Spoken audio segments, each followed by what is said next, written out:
Alhamdulillahi Rabbil Alamin. Assalatu wassalamu ala sayyidil anbiya'i wal mursalin Sayyidina wa maulana Muhammadin wa ala alihi wa sahbihi ajma'in. Faqala al-musannifu wal muallifu rahimahullahu ta'ala wa nafa'ana bihi wa bi ulumihi wa amatana bi asrarihi fid dharaini amin. Qalu subhanaka la ilma lana illa ma 'allamtana innaka antal alimul hakim. Wa qala rabbi shrah li sadri wa yassir li amri wahlul 'uqdatam min lisani yafqahu qawli wa ba'du. Qala al muallif wal musannifu hadzal kitab fi maqalatihi al khul'u wa lafdun dalun ala furqatin bi'audin maqsudin sawa'un kana aqalla minas sadaqi aw aksara minhu liqaulihi ta'ala fala junaha alaihima fima ftadat bihi. Nerangake khulu di dalam bab munakahah, bab-bab yang bertendensi pada sesuatu yang dinisbatkan kepada bab-bab pernikahan atau munakahah, istilah fikihipun wonten istilah khulu. Meskipun di dalam dunia Islam modern sakniki khulu niku mboten begitu masyhur, buatan begitu tren, karena orang tahunya itu talak atau cerai, tidak memahami apa itu khulu.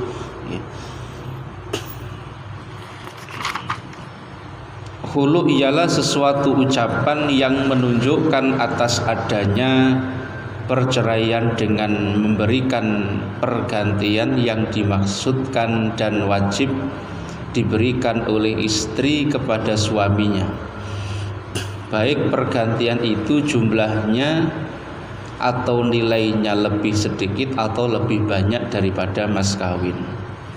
Ini berdasarkan firman Allah Ta'ala yang artinya maka tidak ada dosanya atas kedua suami istri mengenai apa yang ditebuskan oleh istri dengan memberikan pergantian itu. Kalau talak itu memutus tali pernikahan secara mutlak, ya. Tapi nek khulu niku, nek istilah khulu secara bahasa mawon maknane kan nyopot, ya. Jadi melepaskan diri dari ikatan pernikahan itu, ya. Akan tetapi didasari oleh seorang istri memberikan kembalian daripada apa yang dulu pernah diberikan suami berupa mahar niku, jumlahnya atau nilainya bisa lebih sedikit atau lebih banyak daripada mas kawin. Itu namanya khulu. Jadi nek wong nek ono yang melakukan hal seperti ini namanya tidak talak tapi khulu, ya. Tapi ini juga sebagai bentuk cerai, gitu. Jadi melepaskan diri dari ikatan pernikahan. Kalau talak itu memutuskan tali pernikahan, sakit beda nih. Karena kalau talak itu tanpa syarat, tapi nek khulu dilandasi dengan seorang istri yang bahasa ngono kaya nyusui maneh nanggone wong lanang niku. Kon biyen ngekei mahar 1 juta, nih saya kita baleni 1 juta atau 1,5 juta. Tapi awake dhewe pedhot dia melepaskan diri dari ikatan pernikahan. Itu namanya khulu. nggak begitu masyhur sih nek tenggene masyarakat ngerti ya cerai ngoten mawon. Karena sebenarnya banyak istilah-istilah di dalam masyarakat itu nusus, ono nyusus, ono talak, ono hulu. Nusus niku nek cara bahasa ahli paling gampange pisah ranjang ngoten niku. Jadi istilah-istilah fikih itu banyak sekali sing orang Islam sendiri itu tidak banyak yang tahu, tidak banyak yang mengerti tentang istilah-istilah itu. Dan napa niku zihar barang niku. Supoto zihar niku aku ngeloni awakmu kok kaya ngeloni mbokmu to ngoten niku supoto zihar jenenge. Oke. Nah niki iku juga arahnya ke ini nanti. Zihar itu arahnya juga ke cerai. Jadi zihar itu sumpah yang diucapkan ketika seorang laki-laki itu kinayah memberikan sindiran-sindiran kepada seorang istri. Aku tak rasa-rasa ngeloni nyawang gegermu kaya nyawang gegere mbokmu ngoten. Nah, ini kalau istilah dulu itu sudah namanya zihar. Kalau zihar itu kinayah nang ngene geger ngeten. Kaya gegere mbokmu sampean niku ngono. Nah ngeten iki. Artinya lek kaya gegere mbokmu aku gak nafsu. Kasarane wis apa? Seperti itu. Ini istilah-istilah fikih yang kalau kita tidak kaji kembali di tengah-tengah masyarakat, tidak paham di dalam lingkup atau wilayah bab munakahah niku. Lan iki khulu. Ya. Sing nomor kali khulu niku la yajuzu lil mar'ati talabul firaqi al-khul'u illa idza adzaha ar-rajuli ghairi jinayatin minha au mana 'alaiha nafaqataha liqauli sallallahu alaihi wasallam ayyumam ra'atin talabat talaqaha min ghairi ba'sin fal jannatu haramun 'alaiha. Tidak bolehlah bagi seorang istri meminta cerai ataupun hulu kecuali kalau suaminya itu menyakitinya tanpa adanya kesalahan dari pihak istri atau suami itu enggan memberikan nafkah kepada istrinya. Ini berdasarkan sabda Nabi Shallallahu Alaihi Wasallam yang artinya istri manapun yang meminta cerai tanpa adanya sesuatu sebab yang dibenarkan oleh agama, maka haramlah surga itu atas diri istri tersebut. Kamongko kasus-kasus cerai yang terjadi sekarang itu justru diajukan oleh kaum perempuan. Kamongko Kanjeng Nabi wis dawuh haram bagi perempuan yang mengajukan cerai atau khulu kepada seorang suami tanpa adanya kesalahan dari pihak suami kepada istrinya atau setidak-tidaknya karena suami tidak memberikan nafkah.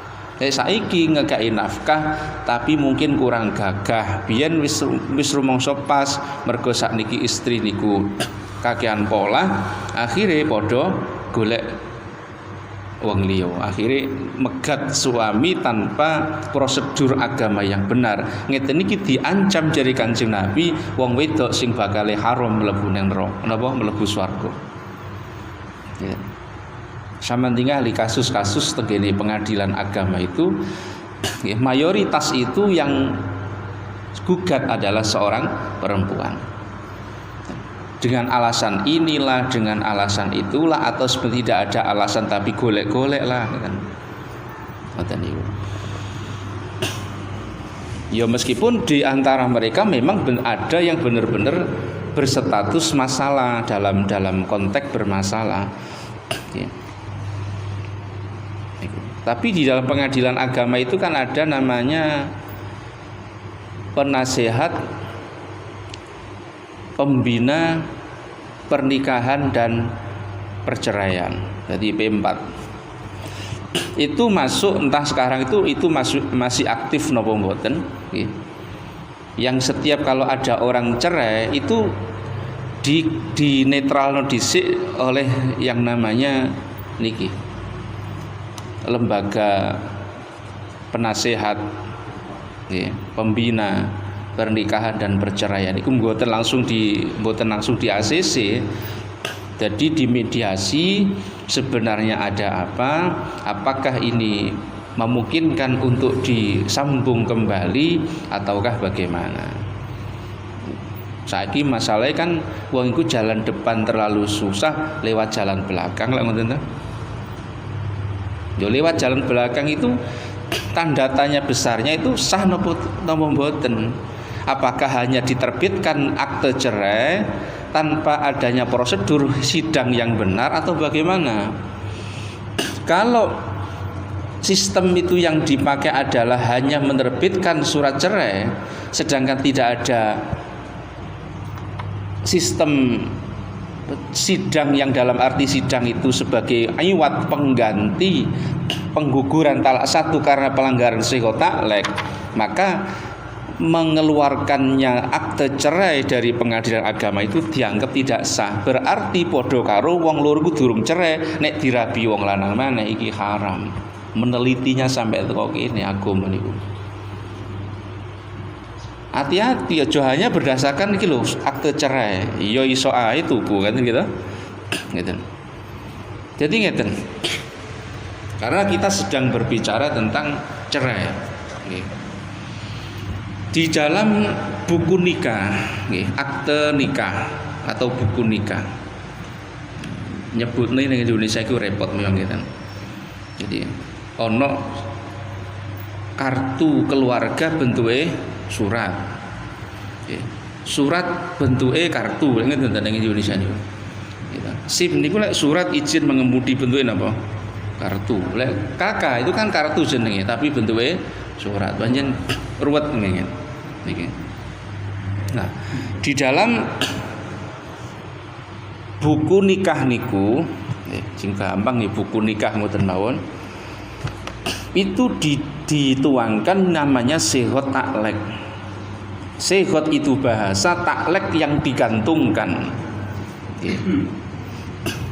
Ketika seorang suami baru saja melaksanakan akad nikah, biasanya dibacakan oleh Pak Naib yang kemudian ditandatangani atau diiyakan oleh seorang mempelai laki-laki atau suami, atau dibaca sendiri.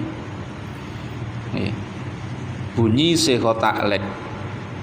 Satu, jika saya seorang suami sewaktu-waktu meninggalkan istri saya 2 tahun lamanya tanpa memberikan kabar, berita dan yang berkaitan dengan status daripada suami, maka atau saya 2 tidak memberikan nafkah lahir ataupun batin 4 bulan lamanya, atau saya menyakiti badan jasmani istri saya, atau saya menerlantarkan istri saya, maka ketika seorang istri tidak terima atas apa yang saya perbuat ini, jika sewaktu-waktu seorang istri pergi ke pengadilan agama dengan membayar iwat itu sebagai pengganti, mendudukkan seorang suami digantikan oleh pengadilan. Kemudian pengadilan digulingkan, dikalahkan dengan gugatan kita karena pasal tersebut. Maka sahlah jatuh talak satu secara hukum yang sah karena telah melanggar salah satu daripada sihah taklek niki. Kalau wis gantungno kalimat, lek aku sakweh ngelanggar dari 4 hal ini, engko pengadilan membenarkan dijedok jatuh talak satu. Berarti wis wong lanang meskipun gak ngucap kesandung kambe napa takleke dhewe. Sihah taklek bahasa kalimat yang digantungkan dengan talak tadi. Nek ora ono pasal papat, golek-golek Pak pengadilan, Pak hakim, suami saya itu selingkuh misalnya, padahal enggak misalnya. Tolong di ini ya, terus dikasih surat akte sing lanang ora ngerti jawane mergo asine sing wedok wis ora pati seneng. Ini bahaya. Karena pengadilan bisa menjatuhkan talak itu siji kalau memang ada pelanggaran sighah ta'lek. Yang kedua secara syar'inya dilihat. Kita masuk dalam fikih yang mana mengatur tentang wajib hukumnya seorang suami mentalak istrinya jikalau misalkan seorang suami sudah tidak mampu memberikan nafkah batin. Sedangkan istri masih menuntut itu. Sakit yang tidak berkunjung sembuh yang kemudian mungkin nggak kena dijaga no warase, masa aku urip masa mek nunggoki wong loro tok. Itu dalam konteks-konteks tertentu di dalam fikih kan sudah diatur kan. Dan nah itu ditinjau dari situ ada ndak, misalnya ndak ada faktor apa lain yang kemungkinan bisa untuk menjadikan pasal yang bisa dibenarkan ketika seorang istri itu menggugat cerai kepada suaminya berhadapan dengan pengadilan yang pengadilan itu dianggap sebagai pengganti suami. Ngoten. Jadi musuhe awake dhewe iku musuhe wong wedok iku pengadilan. Pengadilan itu karena kita seorang perempuan sudah membayar iwat, maka duduknya PA atau pengadilan itu sebagai penggantinya suami. Gitu loh. Itu kalau dalam kasus sighah ta'lek tadi. Maka kalau benar-benar melanggar sighah itu, maka jatuh talak satu, hanya talak satu oleh sighah ta'lek. Tidak bisa langsung talak 3. Wingi enten yang curhat yang Sidoarjo kota. Ya, terus kasus sidek niku napa? Dia sudah ditalak 3 sama suaminya. Kemudian dia pergi ke pengadilan agama. Terus ternyata suaminya kena kasus narkoba. Sehingga bojone rabi maneh atas perintah ibunya. Dikapak-kapakno, aku gak setuju lek awakmu tetep gambek si iku kan ngoten. Iku kudu cerai kemudian kon nikah maneh. Baru kira-kira tanggal berapa kemarin si Agustus awal-awal Agustus pertengahan Agustus niku nikah jarak sekian hari itu suaminya keluar karena nggak tahu kalau istrinya menikah. Kaget anaknya kemudian melok bapaknya mergo dianggap ibu langkai salah. Nah, yang ditanyakan saya ku tok terkunci ambek sumpah ibu, bagaimana saya bisa rujuk kembali sama suami sedangkan anak-anak itu menginginkan kami utuh kembali. Nah, saya sarankan karena sampean adalah merupakan tolak bain, tolak yang sebenarnya harus dinikahi suami yang lain. Nah, ini satu kesempatan bahwa sampean ini sudah dinikahi orang lain. Tinggal bagaimana suami sampean yang kedua itu rela apa enggak. Setelah tahu permasalahannya itu suami saya yang kedua itu rela, saya rujuk kembali. Oke, berarti ini satu kesempatan solusi karena tolak bain harus dinikahi orang lain dulu dan sampean alhamdulillah dinikahi wong liya dhisik. Nek suami yang kedua itu rela melepaskan sampean ya alhamdulillah. Yang kedua, dia merasa apakah sumpah ibu saya itu nanti kalau saya langgar itu tidak menjadikan bagaimana sumpah ataupun apa yang sekiranya itu perbuatan sama itu lebih baik, lebih tinggi nilainya daripada sumpah, itu tidak masalah. Akhirnya merasa wis dapat apa jawaban ngoten kaya nggih lepas dari suami kedua balik maneh ning gone suami sing pertama. Itu kasus-kasus ngeten niku teng kene napa masyarakat itu banyak sekali. Ngeten. Jadi wong kudu sing dibahas niku nek talake dhisik. Ojo gampang termakan masalah kalau misalkan aku duwe surat kok. Nah, sapa saya enggak iso surat, enggak iso gawe surat. Percetakannya pinter enggak ngoten niku. Gitu. Pinter. atau pihak-pihak oknum-oknum yang tidak bertanggung jawab hanya memberikan duit mau ya iso ngoten niku. Ini bukan masalah itu. Surat itu hanyalah legalitas yang diketahui yang dilegalkan oleh pengadilan agama demi untuk persyaratan pernikahan yang kedua secara sah di negara kita ini. Salah satunya kalau memang kita berstatus suami atau istri cerai, ya mana akte cerainya kan ngoten. Itu juga untuk kepentingan-kepentingan yang lain yang bersifat administrasi yang nanti mungkin dibutuhkan. Sing repot niku lek nikah siri kan, kontak nikah yo di bawah tangan, tak cerai yo di bawah tangan, ora ono sing ngerung. Nek duwe anak akhirnya dilokne sinten, dilokno mbahne. Sing berbuat arek loro iki sing kepothokan kadang-kadang ngoten.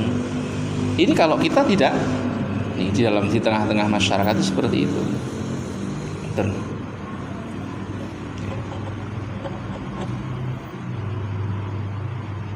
Sehingga angka-angka perceraian kayak gitu itu, saya itu kadang-kadang sering mikir apa ya carane bisa memberikan satu pencerahan di tengah-tengah masyarakat itu, yang kalau orang nikah secara Islam itu biar sampai mati gitu.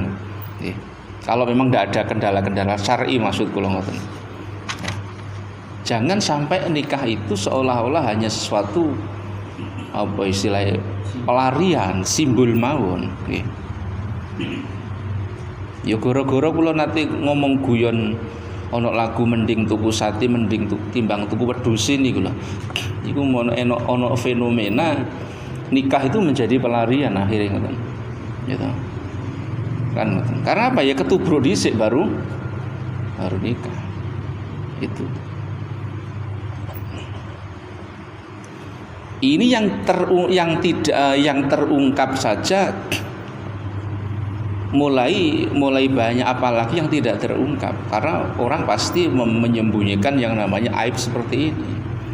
Maka Islam itu membuat satu aturan daripada orang itu terkena aib, ayo dihindarkan, dilindungi malih. Jadi misalkan sesuai perkembangan zaman, kantor urusan agama itu atau Kementerian Agama itu membuat undang-undang pernikahan, misalkan minimal harus usia sekian sampai sekian. Tapi kalau perkembangan zaman di usia-usia yang di bawahnya itu sudah banyak terjadi kecelakaan, kenapa tidak dirubah saja bahwa nikah bolehlah, sepenting minimal 17 tahun arek iso gawe KTP sudah bisa nikah misalnya kayak gitu. Karena apa? Menghindari hal kayak ini juga.